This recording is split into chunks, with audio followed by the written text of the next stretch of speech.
Hello guys, ResourceICT YouTube channel එකට හැමෝම සාදරයෙන් පිළිගන්නවා. ඉතින් අද අලුත් වීඩියෝ එකකින් ඔයගලන් එක්ක මම කතා කරන්න යන්නේ fetch execute cycle එක ගැන. ඉතින් මේක A levels වලට ඔයගලන්ට විශේෂයෙන්ම අහන area එකක්.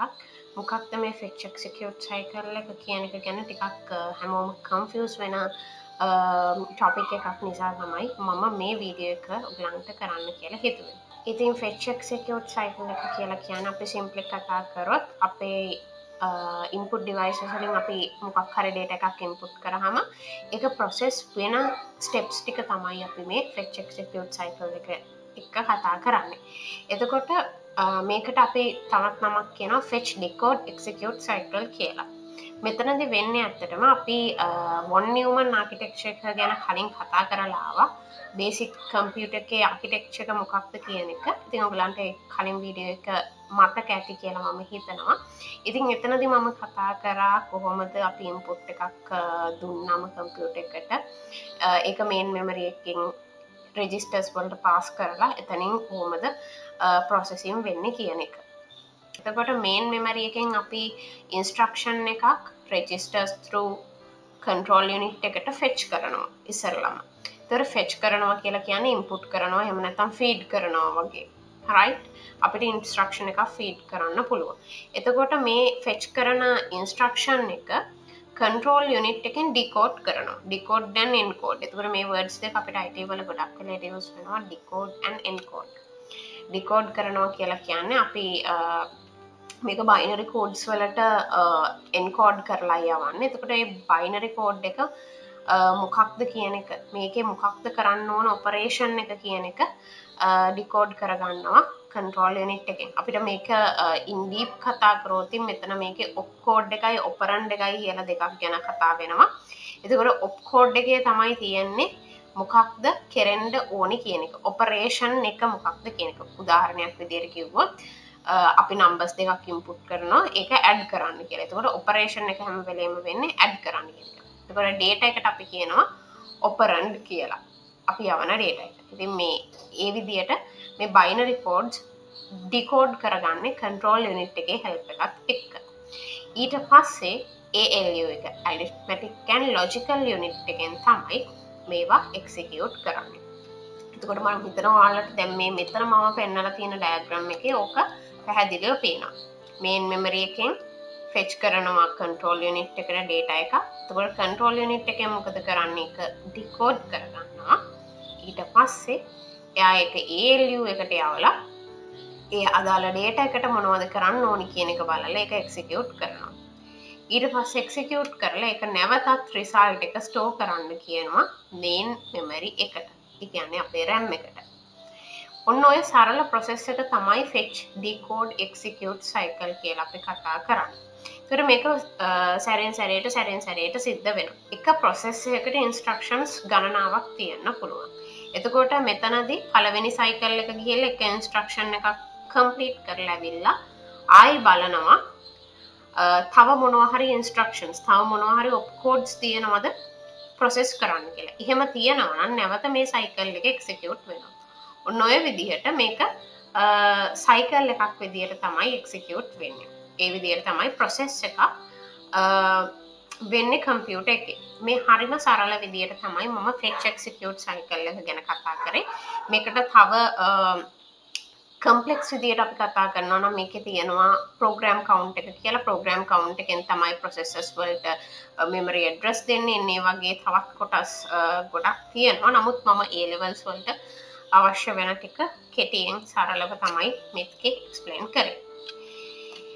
ඊළඟට මෙතනත් මම මේකේ fetch decode execute cycle එකේ වෙන්නේ මොකක්ද කියන මේ steps ටික තමයි සරලව දාලා තියෙන්නේ. The CPU fetches instructions one at a time from the main memory into registers. ඒතර මේක නම් von Neumann architecture එකේදී අපි කතා කරනවා. මුලින්ම main memory එකටනේ අපි දෙන process යන්නේ. එතකොට මේ main memory එකෙන් එකින් එක registers වලට fetch කරනවා. registers වලින් තමයි CPU එකට දෙන්නේ. එතකොට CPU කිව්වම control unit, memory registers, ALU කියන තුනම අයිති වෙනවා. ඊළඟට CPU එකෙන් එහෙම නැත්නම් mainly control unit එකෙන් මේ instructions decode කරනවා. ඊට පස්සේ CPU එක ඒ කියන්නේ ALU එකෙන් execute කරන්න ඕන actions ටික.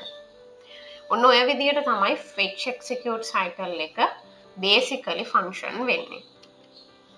මෙන්න මේ diagram එකෙත් පෙන්නන්නේ ඔන්න ඔය කිව්ව process එකම තමයි. right CPU එක කොහොමද මේක කරන්නේ කියන එක. මුලින්ම අපි primary memory එකෙන් fetch කරනවා memory registers through control unit එකට control unit එකෙන් එක decode කරනවා. ඊළඟට ALU එකෙන් execute කරලා ආපහු store කරන්න වෙනවා primary memory එකට. ඔය සරල කතාව තමයි ඇත්තටම මේ fetch decode execute cycle කියලා කියන්නේ. හරි. අපි දැන් බලමු in detail කොහොමද මේ fetch execute cycle එක operate වෙන්නේ කියන එක. එතකොට මම අර කලින් mention කරා වගේ program count එක කියලා තියෙනවා. program count එකෙන් තමයි අපේ computer එකේ තියෙන process වලට addresses ලබා දෙන්නේ. එතකොට මේක algorithm එකක් වගේ එකින් එකට process එකෙන් process එකට address ලබා දෙන එක තමයි කරන්නේ. එතකොට මුලින්ම program count එකෙන් දෙනවා ඊළඟට execute කරන්න ඕන address එකේ ඊළඟට execute කරන්න ඕන instruction එකට අදාළ address එක. ඊට පස්සේ මේ program count එකෙන් දෙන address එක copy කරගන්නවා MAR එකට. MAR කියලා කියන්නේ memory address register.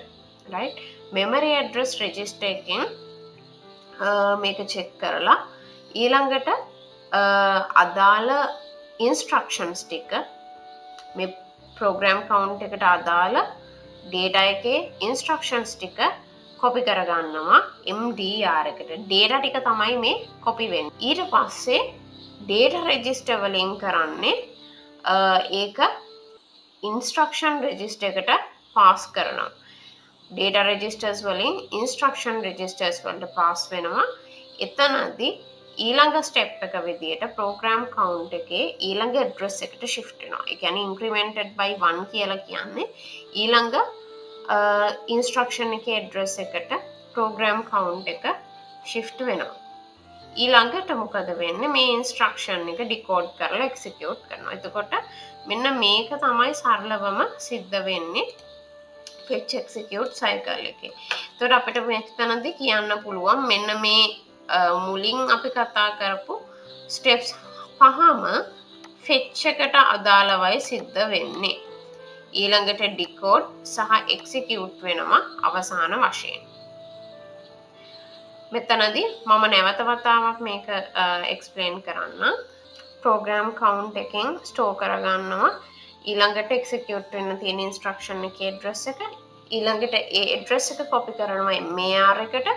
ඊළඟට MAR එකෙන් check කරලා බලනවා ඒ address එකට අදාළ content එක. එතකොට ඒ content එක තමයි ඊළඟට MDR එකට copy වෙන්නේ. MDR එකෙන් ඒක instruction registers IR එකට pass කරනවා.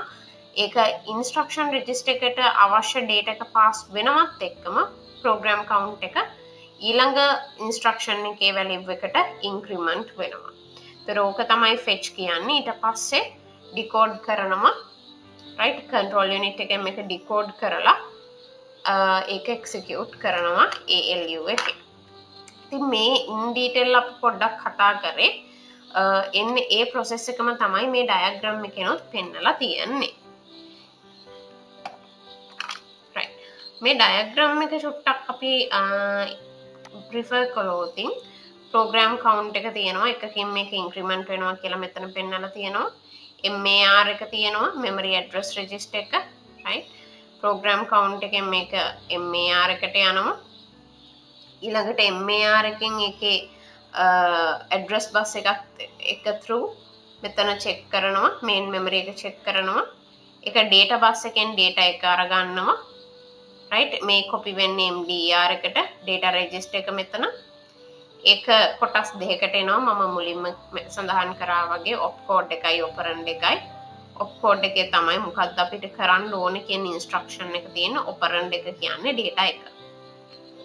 right ඊට පස්සේ මේක instruction register එක ඊළඟට ඒක ALU එකට තමයි යන්නේ data එක වෙනම එනවා opcode එක වෙනම එනවා. මේ දෙක ALU එකේ process වෙලා ආපහු ඒක accumulate එකට යනවා කියලා කියන්නේ මේක අර මම කලින් කිව්වා වගේ store කරනවා කියන එක. accumulate වෙනවා. ඒකට මෙන්න මේ අර කලින් කිව්ව process එක තමයි මේ ටිකක් ගැඹුරින් මේ diagram එකේ පෙන්නලා තියෙන්නේ. ඒතකොට මෙතනදී අපිට address bus එකයි data bus එකයි කියලා දෙන්නෙකුත් හම්බ වෙනවා. ඒතකොට address bus එක කියලා කියන්නේ addresses හෙට මෙහෙට transport කරන්නේ. data bus එකේ data තමයි හෙට මෙහෙට අරගෙන යන්නේ. ඉතින් මං හිතනවා මේ වීඩියෝ එකෙන් ඔයගලන්ට තේරෙන්නේ නැති මොකක්ද fetch execute cycle එක කියලා. මේකෙදි මම කතා කරේ සාමාන්‍යයෙන් basic knowledge එකක් තියෙන කෙනෙක්ට උනත් තේරෙන්න පුළුවන් level එකට. ඉතින් මං හිතනවා හැමෝටම මේකෙන් මොනවා හරි අලුත් දෙයක් ඉගෙන ගන්න ලැබෙන්නේ නැති කියලා. ඉතින් මේ වීඩියෝ එක මම මෙතනින් ඉවර කරනවා. තවත් වීඩියෝ එකකින් ඔයගලම හම්බෙන්න බලාපොරොත්තු